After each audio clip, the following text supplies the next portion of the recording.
if I have to wait for someone else to apologize in order for me to feel comfortable, if I need the world around me to acknowledge who I am or what I am a victim of that external world. Those are people, the environment, everything.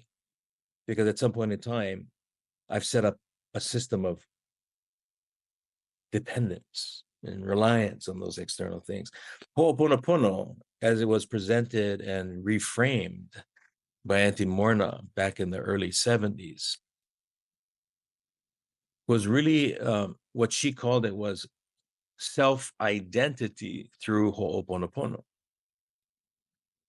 The means by which we can all reconnect to our true identities as we, in collaboration with other spirits and souls and identities, primarily the grand creator, if you would, the source, that we entered into an agreement of how our identities, our intelligence would be shared with others for their good as well as our own. And that's a hint to one of the mantras and or the aspirations when we get to Ho'oponopono, which is really to be in the right place at the right time for my good and for the good of others. In other words, Ho'oponopono isn't something we do to people. It's not something I do to others, but it's an internal process that begins to shift my internal understanding, connection, and awareness. But it's rooted in an understanding that this mana, this life energy, comes from the aina, comes from the space around us, our places. And when we can connect to those places, that mana, that life energy, creates a union, a communion with that place.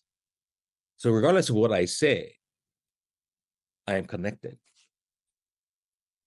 Now that's my way of entering into the understanding that our language, our ōlelo, we call it ōlelo Hawaii, is rooted in a spiritual understanding that every time you utter a sound with intention and with the proper emotion, that you are manifesting, or more probably manifesting, that you are manifesting an experience, an outcome.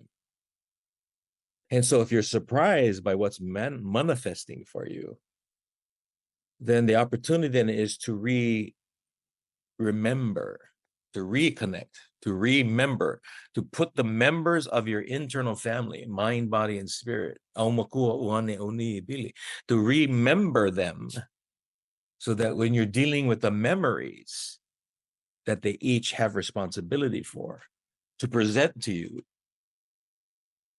so that we can move through this world in harmony.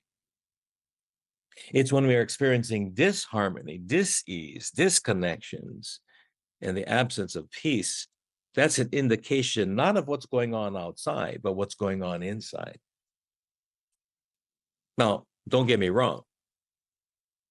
Things outside can be bad by the definitions that we apply to them. But the question is, why am I experiencing that?